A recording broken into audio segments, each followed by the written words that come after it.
What if I told you that on the night of May 31st, something happened at Nashville Superspeedway that sent a quiet shockwave through the most experienced, most battle-hardened corner of the entire Cup Series garage? Not a crash. Not a controversy. Not a points shakeup. A fifth-place finish. Now before you roll your eyes and click away, stay with me. Because this wasn't just any fifth-place finish. This was the moment that made veteran crew chiefs go quiet in the media center.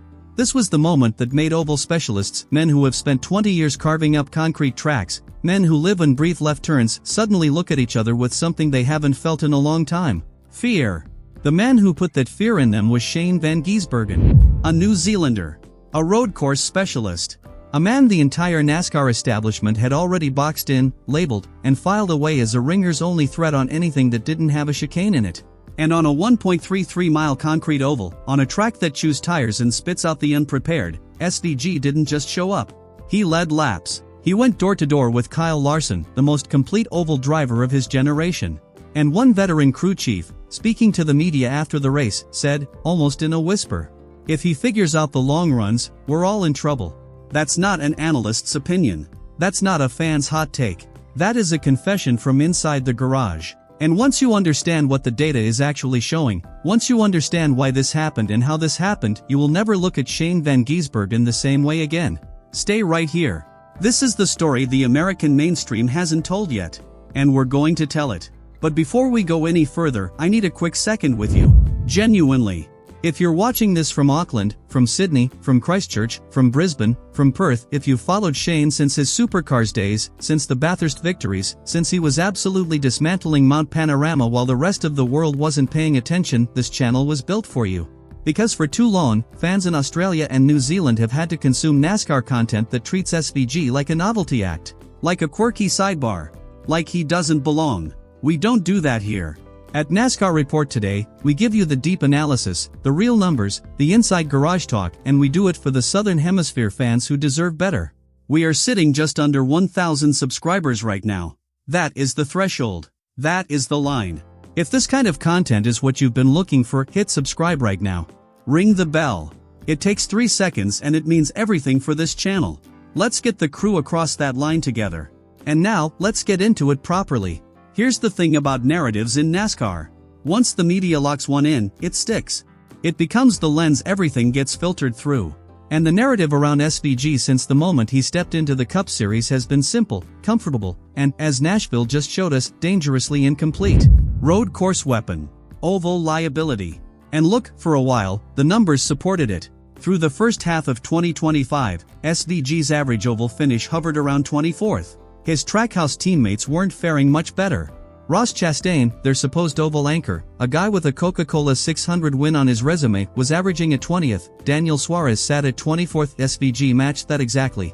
So the question that fans in Australia and New Zealand kept raising was completely legitimate. Is Trackhouse actually giving this man the same kit?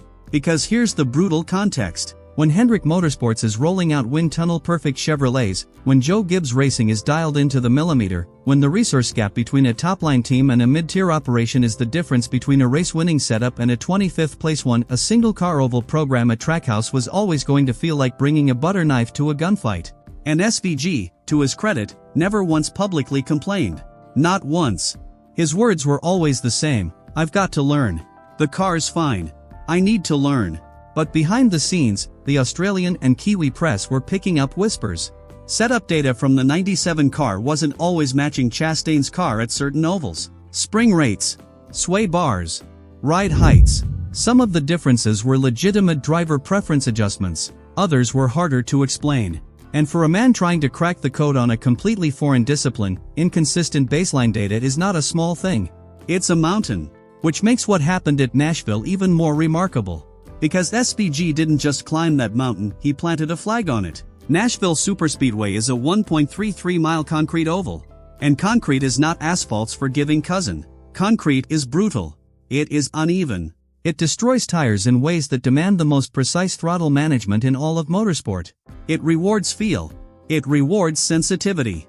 It punishes aggression, and it absolutely annihilates drivers who don't know how to move around the track and find grip dynamically as the tire wears.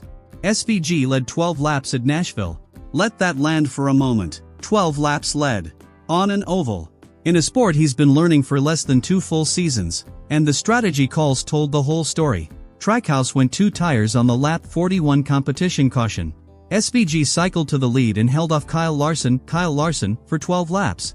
Then later, on a 4-tire strategy, the car went tight. Balance disappeared. He slipped back.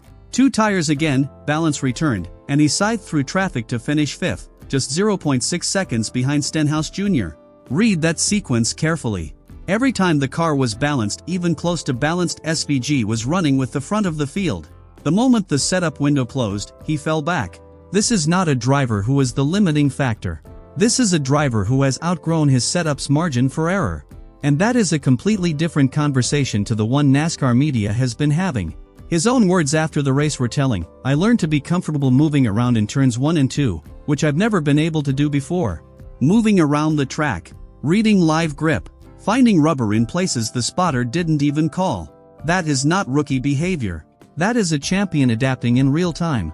That is exactly what the best oval drivers in the world do when everything clicks. The oval specialists in that garage know it, because they've seen this pattern before. They know what it looks like when a driver crosses the threshold from learning to competing. And Nashville was that crossing. Now here's where it gets properly technical, and this is the part that nobody in mainstream NASCAR coverage is talking about. You've heard about SVG's braking technique. Max Verstappen publicly called him a crazy right foot breaker. Dale Earnhardt Jr. has spent entire podcast segments breaking it down. But most of the analysis has focused on road courses. The deeper story is what that same technique does on a worn-tire concrete oval like Nashville.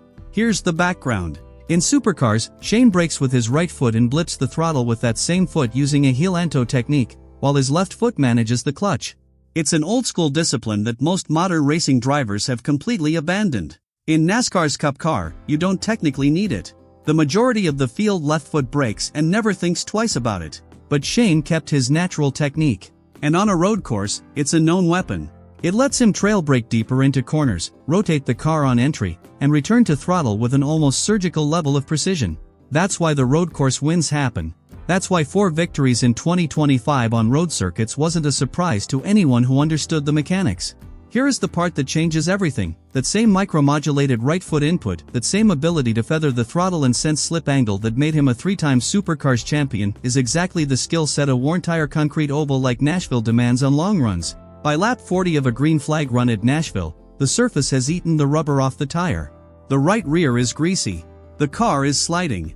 And in that window, the drivers who survive, who don't destroy their tires faster than their competitors, are the ones who can modulate their throttle on entry and manage slip angle almost instinctively. Shane Van Gisbergen has been doing that his entire career. He just didn't know it translated to ovals yet. And now he does. To truly understand how significant Nashville was, you need to zoom out and look at the full arc of SVG's NASCAR journey. Because the transformation from where he started to where he stood on May 31st is not a small one. When SVG entered the Cup Series, he came in as a full-time driver with Trackhouse in 2024.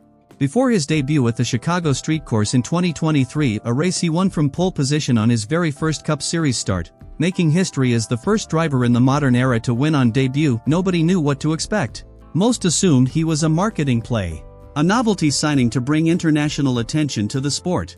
He won that race in the wet, on a street circuit, in his first attempt. And still, the narrative defaulted to road course only. In 2024, his first full-time season, SVG showed flashes on road courses but struggled significantly on ovals. The learning curve was real, but so was the trajectory. Each oval visit showed incremental growth. Lap times improved. Racecraft developed. He was learning how to draft, how to manage restarts in tight packs, how to survive in traffic environments that have nothing in common with anything he experienced in Australia. By 2025, the road course package became elite-level consistent. 4 wins. Sonoma, Watkins Glen, Road America. The Chicago Street Course again. His average road course finish in 2025 sat comfortably inside the top 8. And his oval progression, while still a work in progress, was quietly trending upward. Bristol, Kansas, Atlanta. Intermediate tracks, short tracks, superspeedways, the variance was still high, but the floor was rising. Fewer blown finishes. Fewer rookie mistakes in traffic. Better tire management across longer runs. Nashville was not a sudden breakthrough. It was the logical endpoint of a development arc that had been building quietly all season. The difference at Nashville was simply that the setup window aligned with his skill set for the first time on an oval, and the result told you exactly what is possible when that alignment happens. That veteran crew chief wasn't guessing when he said if he figures out the long runs, we're all in trouble. He was doing math. Publicly. And now here is the storyline that the silly season rumor mill has been quietly cooking, and it's the kind of development that could reshape the entire Cup Series landscape. 23XI Racing. Michael Jordan's team. The organization that started 2026 with back-to-back wins, Tyler Reddick leading the points standings, Bubba Wallace running consistent top 10s, and Toyota power behind everything they do. They have resources. They have manufacturer backing. They have the kind of data-sharing infrastructure that comes from being inside the Joe Gibbs racing ecosystem. According to multiple paddock sources, 23XI has been making informal inquiries about a certain New Zealander. Now let's be absolutely clear, Justin Marks and Trackhouse Racing deserve full credit for being the team that took the bet on SVG when no American organization would. That loyalty is real. That relationship is genuine. And SVG signed a multi-year deal with Trackhouse for exactly that reason. But here is the cold business reality. If SVG continues producing top 5 oval finishes alongside 4 or more road course wins per season, his market value does not just rise, it goes nuclear. And 23XI, with Toyota money and 3-car expansion ambitions, represents a fundamentally different level of infrastructure for an oval development program. Imagine SVG in a 23XI Toyota. Reddick, Wallace, and Van Gisbergen as a 3-car lineup. The simulator hours. The wind tunnel data. The crew chief depth. The intel sharing between teammates who are all running competitive oval setups every single week. That is not an upgrade. That is a transformation. Is it happening tomorrow? No. Are the conversations real? Multiple sources say yes. And the longer the gap between Trackhouse oval package and championship caliber equipment remains open, the louder those conversations will get. Watch this space. So here is where we land, and I want you to sit with this for a second. Nashville wasn't a fluke. It wasn't strategy luck. It wasn't a caution at the right moment. Nashville was a fingerprint, the first hard, undeniable piece of evidence that Shane Van Gisbergen's unique skill set, built over 2 decades of the most demanding racing in the Southern Hemisphere, translates directly to oval competition when the conditions are right. The oval specialists are not worried about a road ringer anymore. They are worried about a complete driver, still on his learning curve, who just showed them what happens when the car gives him half a chance in their backyard. And whether he stays at Trackhouse or ends up under the Jumpman in a 23XI Toyota, one thing is absolutely certain, the bloke from Auckland is not going away. Now I want to hear from you. Drop your read in the comments right now. Type team if you believe Trackhouse oval package is the limiting factor and SVG needs better equipment to take the next step. Type driver if you think there's still significant development left in him before equipment becomes the excuse. I will read every single comment. Every one. And if you're new here, if this is your first time on NASCAR Report today, welcome. This is what we do. Real analysis. No fluff. No novelty framing. Just the story behind the story, every single time. Subscribe. Ring the bell. Share this video with every SVG fan you know, whether they're in Christchurch or Calgary, in Sydney or San Diego. Let's build this crew. Until next time, keep the rubber side down.